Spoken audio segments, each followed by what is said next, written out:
જય હિન્દ દર્શક મિત્રો, હું જમીલ પઠાણ. આપ જોઈ રહ્યા છો તીર સમાચાર. વાત કરીશું આદિવાસી સમાજના ઉત્થાન અને સર્વાંગી વિકાસ માટે સમસ્ત આદિવાસી સમાજ દ્વારા આયોજિત મહાપંચાયતની. જી હા, છોટાઉદેપુર જિલ્લાના છોટાઉદેપુર તાલુકાના લગામી ખાતે ગઈકાલે એટલે કે બુધવારે સમસ્ત આદિવાસી સમાજ દ્વારા એક સામાજિક મહાપંચાયતનું આયોજન કરવામાં આવ્યું હતું, જેમાં પંથકના સામાજિક આગેવાનોની સાથે મોટી સંખ્યામાં આદિવાસી સમાજના લોકો પણ ઉપસ્થિત રહ્યા હતા.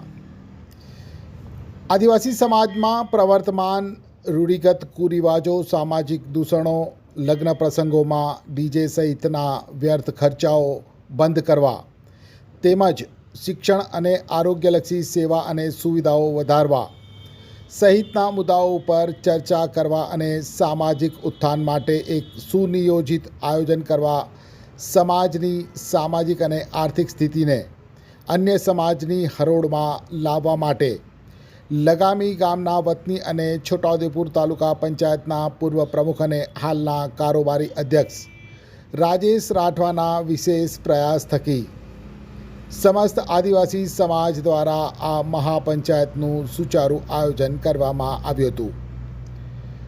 મહાપંચાયતમાં સામાજિક આગેવાનો, સમાજના ચૂંટાયેલા પ્રતિનિધિઓ, ગણીમુનિ રાજેન્દ્ર વિજય મહારાજ, વિવિધ સરકારી વિભાગોમાં ફરજ બજાવતા કર્મચારીઓ સહિત પંથકના આદિવાસી સમાજના લોકો મોટી સંખ્યામાં હાજર રહ્યા હતા.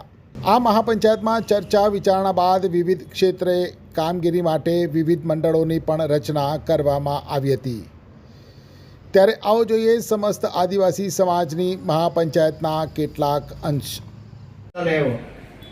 બરાબર, એ સમાજ નક્કી કરશે કોને હું કરવું છે, કોને મોકલવું છે, કોને નહીં મોકલવું છે.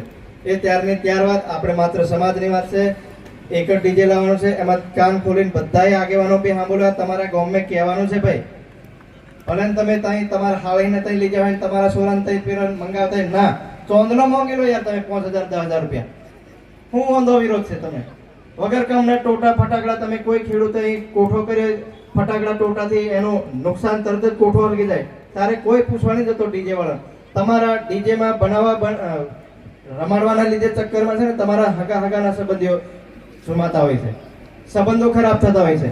એક જ ટાઈમે મામો આવી જાય, ફૂયા આવી જાય, ફૂયા હતેનો 4-5 મારડકા એવા હોય, મામા હતેનો 4-5 નહીં હોય, લાડી લેવા લાડો લેવા તરત જ જમાઈ પડે. અને આ લાડા લાડી રમાડવાનું સંપૂર્ણ બંધ. શું વાંધો છે? તમે બીજે દાડે હિંગોળી નકલે દાડ રમાડો ને આરામથી તમારા હગેવાલો, પછી બીજે દાડે તમારે ખાલી બેન દીકરીને આપણે વળાવવાની રહેતી હોય છે. એટલે સરપંચો, ખાસ સરપંચોને મેં નિવેદન કરીશ, આ આગેવાનોને આપણે વાત જાણવા માટે બધાને બોલાય છે. સરપંચોને ખાસ, પટેલો બી ખાસ, જે તે તમારા ગામનો નિયમ બનાવી દો કે હવે ડીજે બંધ. આપણે આધુનિકતાની સાથે ડીજે ઠાવકું બંધ નહીં, એક લાવવાનું કીધું છે પાછા. બરાબર?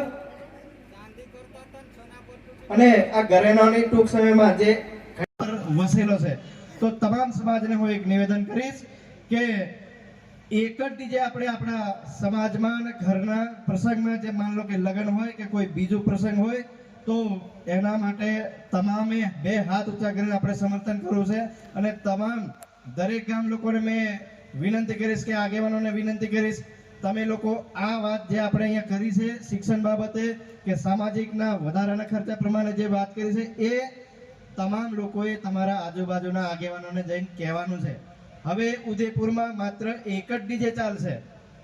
અને બધા એવું કહે કે જેને કીધું આપણે હોય તો બધા લગાવી વાળા કહી દીધું, અમારે કોઈની જરૂર નહીં.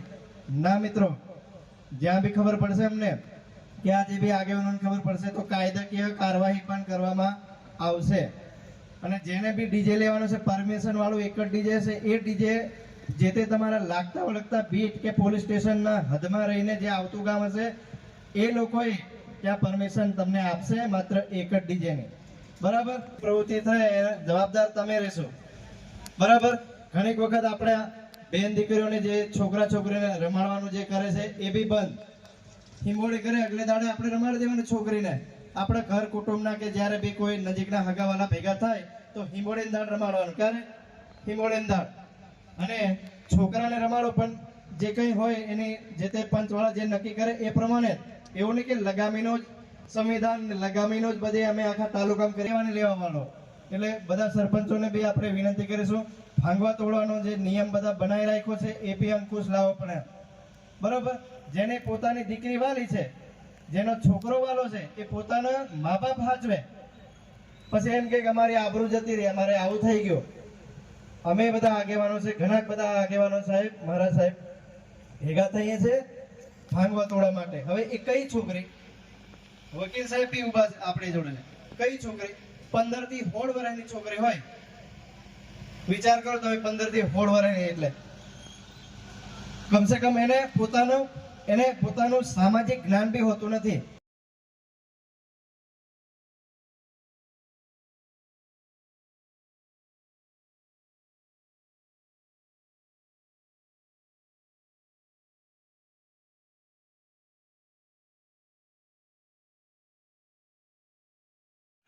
છોટાઉદેપુર સહિત રાજ્ય, દેશ અને દુનિયાના સમાચાર જોવા માટે સબસ્ક્રાઇબ કરો તીર સમાચાર અને બેલ આઇકોન જરૂર દબાવો.